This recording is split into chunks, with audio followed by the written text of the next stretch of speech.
SLBC టన్నెల్లో 8 మంది కార్మికుల కోసం అన్వేషణ కొనసాగుతుంది. 11 రోజులైనా కార్మికుల ఆచూకీ అంతు చిక్కడం లేదు.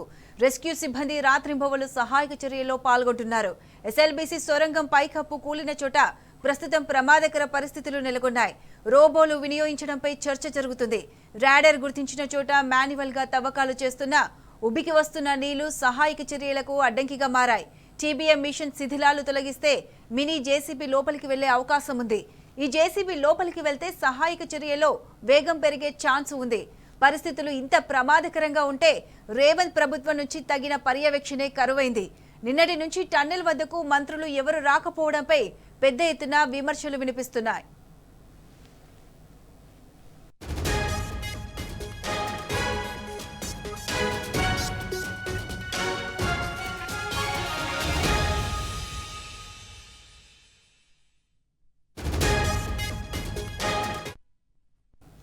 ఇదే అంశానికి సంబంధించి పూర్తి అప్డేట్స్ మా ప్రతినిధి శేఖరాచారి అందిస్తారు.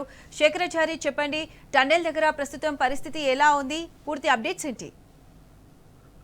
ప్రత్యూష, మరి కొద్దిసేపటి క్రితమే ఇక్కడ టన్నెల్ లోపల ఉన్నటువంటి ఏదైతే కన్వేయర్ బెల్ట్ ఉందో అది ప్రారంభించారు. అది అంటే వినియోగంలోకి వచ్చిందని చెప్పవచ్చు. అయితే అక్కడ పరిస్థితులు అయితే దయనీయమైనటువంటి పరిస్థితులు ఉన్నాయి. లోపల వాళ్ళకు ఒక ఏదైతే ఊట నీరు వస్తుందో అది ఒక సవాల్గా మారిందని చెప్పవచ్చు.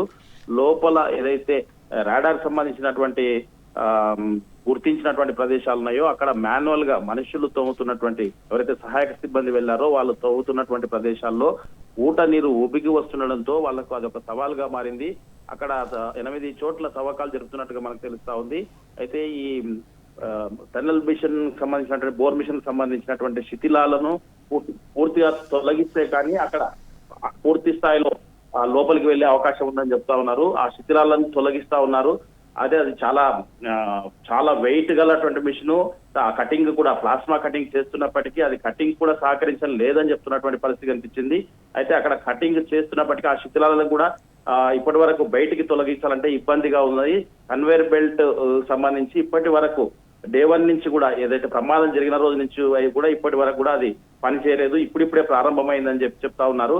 అయితే మొత్తంగా లోపలికి వెళ్ళినటువంటి సిబ్బందికి ఒక పెను సవాలుగా లోపల ఉన్నటువంటి పరిస్థితులు అనుకూల పరిస్థితులు అయితే కనిపించట్లేదు.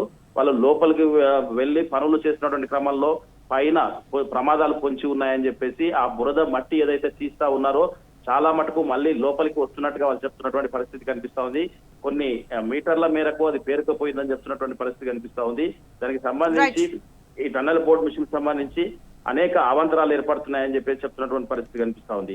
మొత్తంగా మంత్రులు ఎవరు కూడా మొన్న సీఎం వచ్చినప్పటి నుంచి వరకే కానీ ఆ తర్వాత నిన్న గాని ఈ రోజు కానీ ఎవరు కూడా అటువైపు కూడా రాలేదు. కేవలం అధికారులు మాత్రం అక్కడ ఉండి ఎప్పటికప్పుడు దాన్ని పరిశూ చేస్తూ సూచనలు చేస్తూ దాన్ని అంటే ఈ చేజ్ చేస్తున్నటువంటి పరిస్థితి కనిపిస్తా ఉంది. మొత్తంగా ఈ ప్రమాదంలో చిక్కుకున్న వారి ఆచూకీ ఇప్పటి వరకు అయితే 8 మంది ఆచూకీ అయితే లభించలేదు.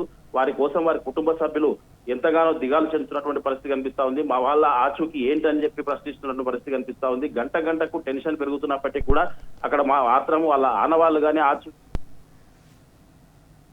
Right Shekharachari, thank you.